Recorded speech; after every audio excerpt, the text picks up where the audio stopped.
Direct News TV. Chaotic, unpredictable, RCMP give update of mass killing at James Smith Cree Nation. Melfort, Saskatchewan. RCMP in Saskatchewan laid out a timeline Thursday of how a mass killer moved around a First Nation selling drugs, stealing vehicles, busting down doors and attacking people while leaving others unharmed. The brother of one woman who was killed last year said it's impossible to know what was in the attacker's mind. There was so much confusion, there was so much turmoil, said Daryl Burns, whose sister Lydia Gloria Burns was killed. Looking back on it, you couldn't really tell where he was going to go or what he was going to do. Mounties said the killer, 32-year-old Miles Sanderson, was selling cocaine and causing trouble in the days before the September 4th rampage on the James Smith Cree Nation and in the nearby village of Weldon. 11 people were killed and 17 were injured. RCMP had previously said 18 people were wounded but revised the number during the investigation. Sanderson also died in police custody a few days later.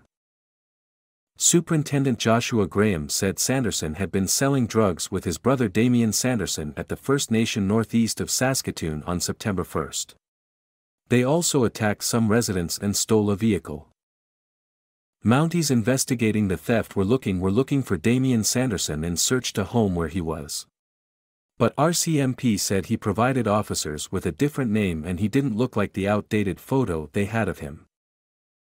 The officers were not told of any of the assaults involving the brothers and had no indication of the massacre that was about to happen, said RCMP. On September 3, Damian Sanderson told people at a bar in nearby Kinestino that he and his brother had a mission and people would hear all about it in the next few hours. Damian Sanderson, however, was one of the first people killed the morning of the rampage. After the brothers attacked a man in his home and Miles Sanderson stole a kitchen knife, they got into a fight. An injured Damian Sanderson ran off into some treed area, where he was found dead the next day. Miles Sanderson next went to different homes in the community and lashed out with the knife. He first killed Robert Sanderson, 49. At another house, Miles Sanderson killed Christian Head, 54, and Lana Head, 49. And at another home, he killed Gregory Burns, 28, and attacked the man's mother, Bonnie Burns, 48, and 2 young boys. He would later return to the house and kill the mother, as well as Lydia Gloria Burns, 61, who had showed up to help. Sanderson ominously threatened others after storming into their homes, saying they were lucky. Sanderson was covered in blood, holding a knife, witnesses told RCMP. One said Sanderson asked him, "Want to know how many bodies I got tonight?" Officers arrived at the First Nation about 6:18 a.m. but didn't locate Sanderson. Assistant Commissioner Rhonda Blackmore, commanding officer of the Saskatchewan RCMP, said his attacks were unpredictable. He was abandoning vehicles, stealing others and moving on foot, she said. It was very rapidly unfolding, very dynamic and chaotic situation, Blackmore said. Almost an hour into the rampage, Sanderson went to the home of his former father-in-law, Earl Burns, and attacked the 66-year-old.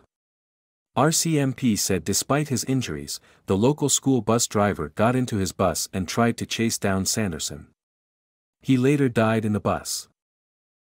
Sanderson next killed Thomas Burns, 23, and Carol Burns, 46, who were visiting family on the First Nation. He left the community just before 7 a.m. He stopped in Kinestino then headed to Weldon, where he killed Wesley Pedersen, 78, at his home. The province was on edge as police searched for Sanderson for days, with sightings of the killer in Regina and back on the First Nation. On September 7, Sanderson broke into a home and stole a vehicle from an acreage in the Crystal Springs area. Not long after, RCMP sped down rural roads in the area and a helicopter hovered overhead. Sanderson was taken into custody after the vehicle he was driving hit a ditch and went into trees along a highway near Rosthern. Shortly after, police said he went into medical distress and died. Blackmore said the RCMP investigation into the attacks was incredibly complex.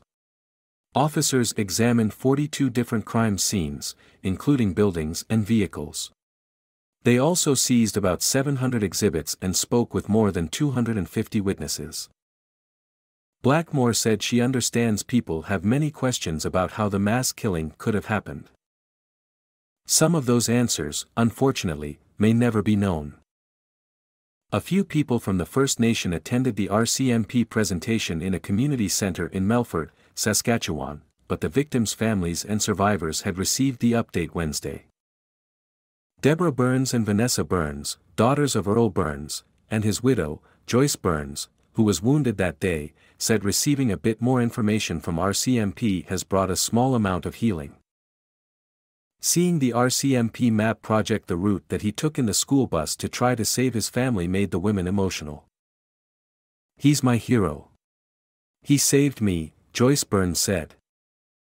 Mounties said some information was withheld during the update as not to affect two coroner's inquests set for early next year. One of the inquests is to focus on the killings, while the other is to look into the killer's death while in custody. My name is Kingsley. Please like, share, subscribe and hit that notification bell so you can be the first to be notified whenever we post. You won't regret it.